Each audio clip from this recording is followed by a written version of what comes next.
Boa noite a todos, que a paz e o amor de Jesus estejam conosco.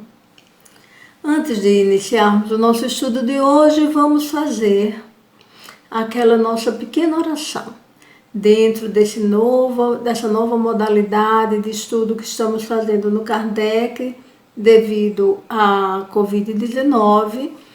Todos já conhecemos que estamos filmando e gravando as preleções. Então vamos iniciar o nosso estudo com a oração. Jesus, Mestre querido, nós te pedimos, Senhor, que esse nosso estudo possa ser assimilado, possa ser apreendido pelos nossos corações e as nossas mentes.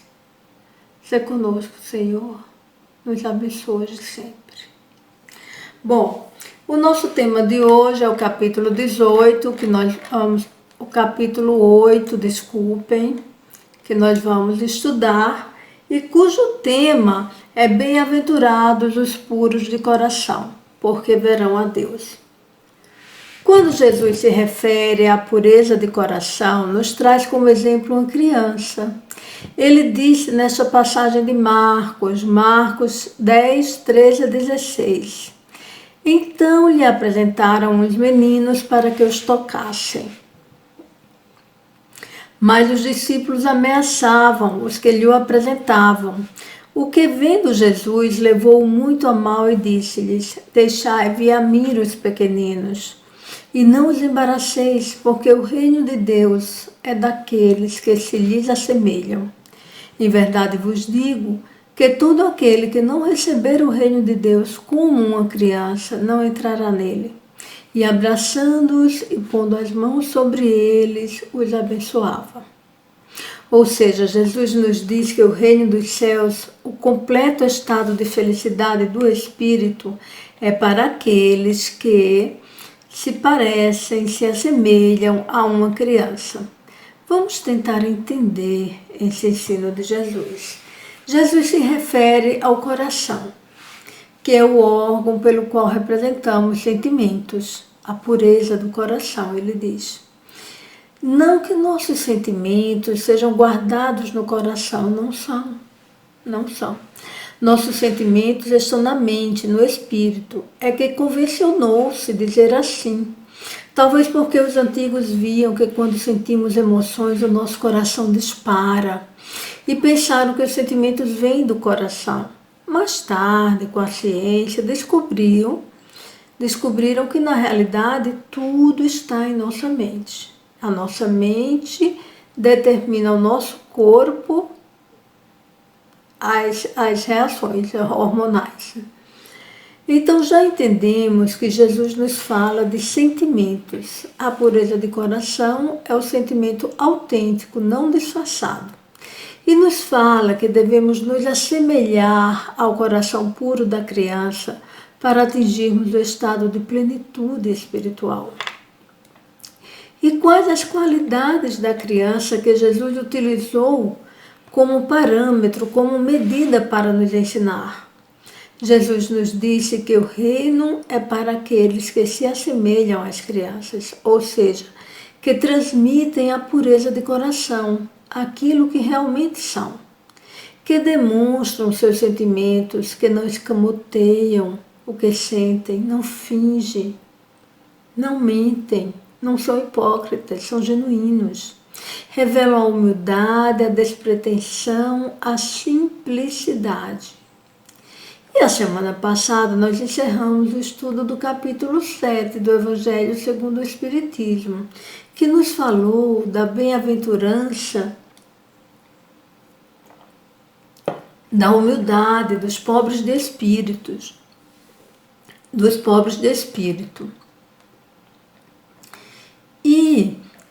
E nós estudamos que essa humildade é a base, é o que necessitamos para aprendermos todas as demais virtudes que Jesus veio nos ensinar.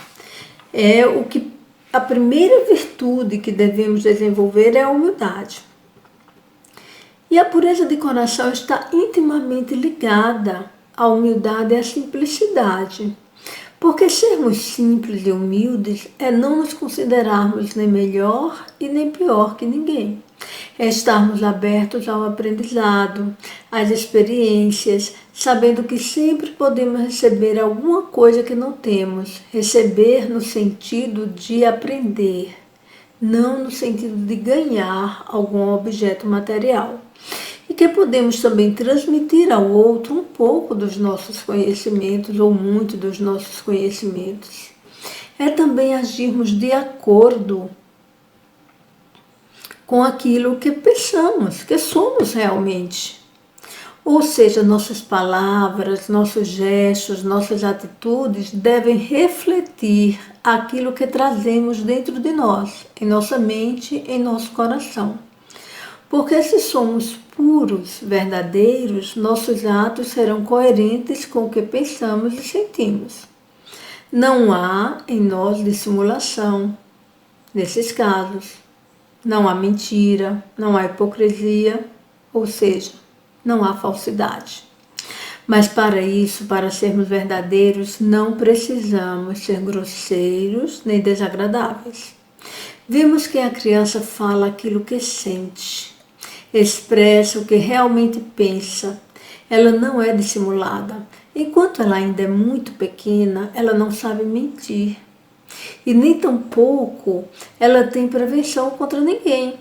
Aceita a todos, ama e convive. A criança não é orgulhosa. Observemos que o pai ou a mãe repreendem a criança e nem por isso ela fica aborrecida.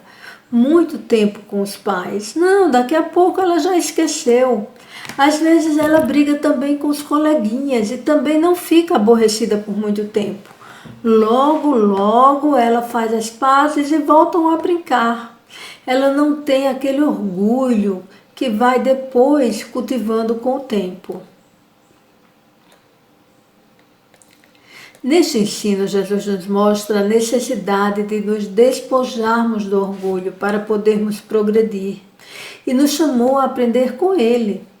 Mas ele não quis dizer que o reino de Deus era apenas para as crianças, porque ele sabia que o espírito da criança é um espírito antigo e que tem vícios, muitos vícios, e as suas necessidades de aprimoramento. Ele diz que o reino é para aqueles que se assemelham ao comportamento genuíno da criança pequena, que é simples, verdadeira e humilde. Jesus nos convida a termos em nossas mentes essa pureza de ver um outro, um irmão, igual a nós, um filho de Deus, com os mesmos direitos que temos e as mesmas obrigações. E se nossos atos são bons, educados, gentis, mas nossos pensamentos são maus, significa que estamos agindo apenas socialmente, polidamente, educadamente, mas no fundo, na alma, não somos puros, não somos genuínos. E estamos nos sentindo diferenciados. Vemos o outro como um ser menor, pior que nós, ou com menos direitos. Ou vemos o outro como maior que nós. E aí nos sentimos humilhados diante do irmão. Da mesma forma, quando nossos pensamentos são maus e nossas atitudes apenas em determinadas horas ou em determinados locais ou situações são boas, ou seja, quando somos aparentemente bons, mas nosso coração está corrompido, estaremos sendo incongruentes, incoerentes e agindo diferentemente do que Jesus nos ensinou.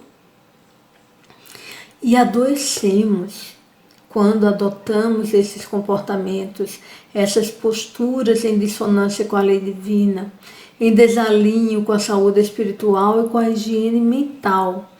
Quando tomamos consciência de que estamos agindo assim, devemos atentar para a necessidade de nos reformarmos, para nos sentirmos bem conosco e com a sociedade na qual estamos inseridos. Então, a pureza da alma pode ser entendida também como a higienização do nosso ser, a reforma íntima que tanto falamos aqui no centro.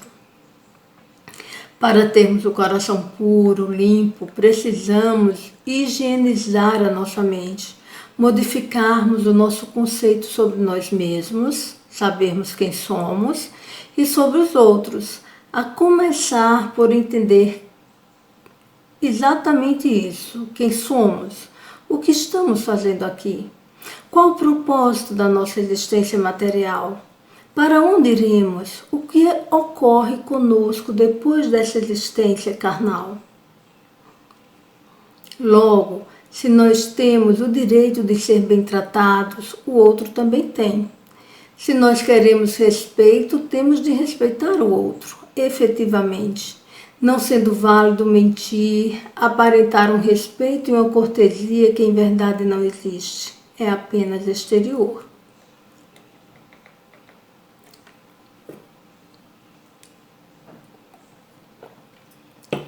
Podemos nos perguntar, mas se a criança é um espírito antigo, muitas vezes cheio de vícios, por que não se mostra quando bebê tal qual é em realidade? Por que se apresenta tão frágil e tão ingênua aos nossos olhos? A doutrina espírita vem nos mostrar que, embora o espírito renasça com as mesmas qualidades e defeitos que traz consigo de diversas encarnações, ela não toma posse totalmente do corpo ao nascer. Esse processo de encarnação vai se fazendo lentamente, à medida que o corpo vai crescendo, que o cérebro vai se tornando capaz de suportar os pensamentos e a consciência de um adulto. Aquele espírito vai se assenhorando daquele corpo lentamente, devagar. Suas ideias, só muito devagarinho, vão se tornando claras para ele, de modo que só por volta dos 7 anos de idade o espírito está realmente encarnado e só na adolescência é que ele realmente toma posse de si e se demonstra a sua personalidade real.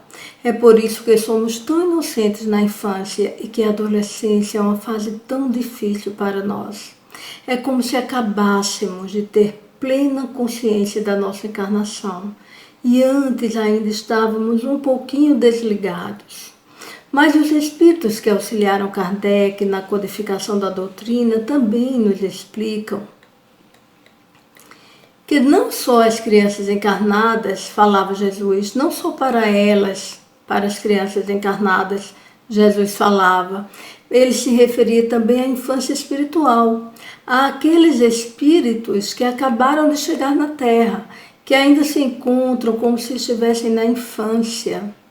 São pouco evoluídos moralmente, são viciados, são corrompidos, são infelizes, fracos, ignorantes no sentido de desconhecedores da verdade. Precisam conhecer as lições de amor que Jesus veio nos ensinar. Então ele nos chama como uma mãe ou um pai chamar seus filhos para proteger-nos, amparar-nos, ensinar-nos, retirando das nossas mentes as trevas e abrindo os nossos olhos à luz. É assim que aprendemos o caminho que conduz à verdadeira felicidade. No livro Jesus no Lar, de Chico Xavier, ditado por Neo Lúcio, ele nos exemplifica o que seria a pureza de coração com uma história muito interessante.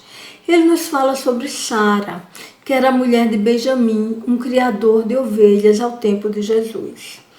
E Jesus, juntamente com os apóstolos, andavam a ensinar e eram recebidos por muitos que queriam ouvir Jesus. E numa dessas viagens, dessas passagens, ele parou na casa de Benjamim. E Sara, que era a mulher de Benjamim, se mostrava cada dia mais encantada com as lições da doutrina do mestre, mas se confessava em dúvidas. Dizia não entender a doutrina do Cristo em sua profundidade e falava para Jesus: eu desejaria ser fiel a semelhantes princípios, mas sinto-me presa às velhas normas. Não consigo desculpar os que me ofendem. Não entendo uma vida em que troquemos as nossas vantagens pelos interesses dos outros. Sou apegada aos meus bens e ciumenta de tudo que aceito como minha propriedade. Ela falava com simplicidade, falava de coração, e ao seu redor os apóstolos comentavam. Dizia Pedro: para isso é indispensável a boa vontade. A esposa de Pedro complementou: com fé em nosso Pai Celestial atravessaremos os tropeços da vida mais duros. E todos os presentes transpareciam ansiosa expectativa quanto ao pronunciamento de Jesus, que falou em seguida ao longo silêncio: Sara, qual é o serviço da tua casa, o serviço fundamental da tua casa? É a criação de cabras, ela respondeu. E Jesus lhe perguntou: como procedes, como fazes para conservar o leite inalterado e puro no benefício doméstico? E Sara ensinou Jesus a conservar o leite.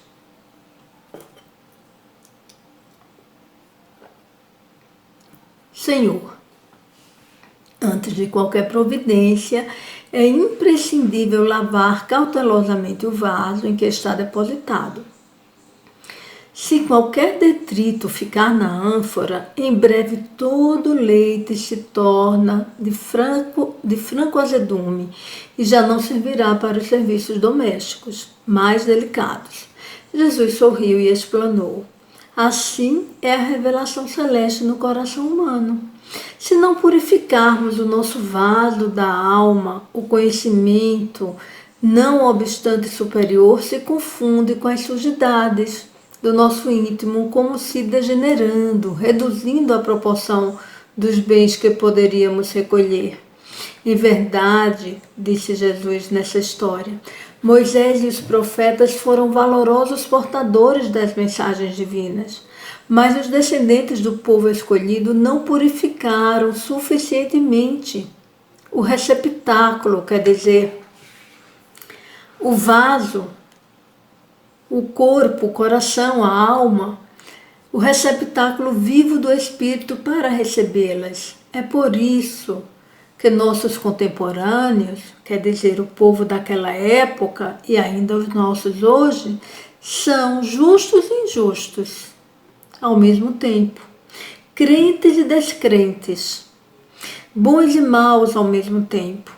O leite puro dos esclarecimentos elevados penetra o coração como alimento novo, mas aí se mistura com a ferrugem do egoísmo velho.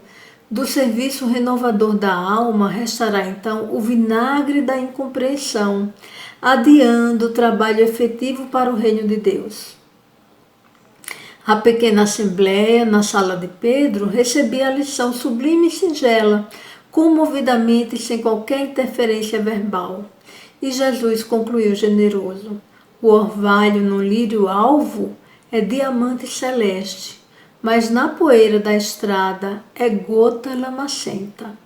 Não te esqueças dessas verdades simples e claras da natureza. Então Jesus vai nos orientando, foi orientando, vai ainda, não é, pelas lições que nos deixou, nos orientando como se fôssemos crianças realmente, a quem tudo se ensina, se protege, se corrige, se espera que alcancem a maturidade e possam caminhar por si mesmas, sem vacilar, sem cair, sem desviar do caminho reto. Jesus veio para nos ensinar que o único móvel capaz de nos elevar a Deus é o amor, este sentimento que nos purifica o coração. É o amor que nos limpa de todas as nossas mazelas, todos os nossos vícios e nos abre o entendimento para tudo o que é espiritual. Sim, porque se temos amor no coração, compreendemos as virtudes do Espírito. Se temos o amor, a simplicidade, a humildade, nos deixamos tocar pela mensagem que desce do alto. É isso que Jesus explica a Sara, esposa de Benjamim. A mensagem é sempre pura, mas ao ser recebida pelo coração corrompido, pelo egoísmo e pelo orgulho, se deteriora. É por isso que nós vacilamos, claudicamos, erramos. Jesus nos diz que o que tem o coração puro verá a Deus. Só conseguimos entender os valores morais, só conseguimos desenvolver a sensibilidade capaz de abrir o nosso entendimento para as coisas espirituais quando tornamos o nosso coração puro, desprovido de orgulho e egoísmo. Por isso Jesus diz: verão a Deus. Ver a Deus é ter sensibilidade para enxergá-lo em todas as coisas ao nosso redor.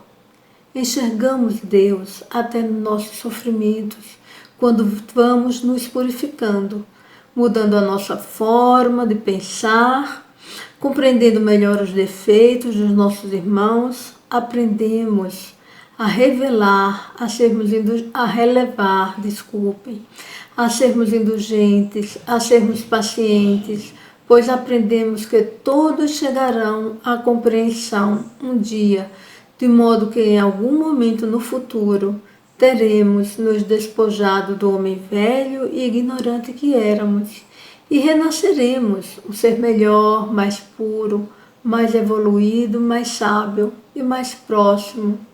E um dia chegaremos a ver a Deus. Obrigada.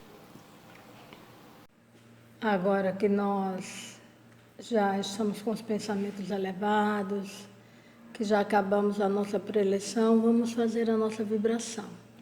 A vibração nada mais é que a emissão de pensamentos positivos, com desejo, com vontade de que alcancem aqueles a quem os dirigimos. Então nós vamos fechar os nossos olhos e elevar o nosso pensamento a Jesus. E com o pensamento em Jesus, vamos emitir para cada um dos nossos familiares que se encontram em nossos lares, conosco, um sentimento de amor, de paz, compaixão, tolerância, perdão das ofensas. E vamos imaginar esses sentimentos envolvendo cada um deles, a fim de que haja harmonia e paz nos nossos lares. Ainda com o pensamento em Jesus, vamos emitir esses mesmos sentimentos de amor e paz, tolerância, perdão das ofensas, para aquela pessoa que nos pediu uma oração, ou aquela pessoa que sabemos que necessita de uma oração, ainda que não tenha nos pedido. Vamos envolvê-las nesses sentimentos, perdão, tolerância, fraternidade, amor e paz, a fim de que ela possa se recuperar física e mentalmente.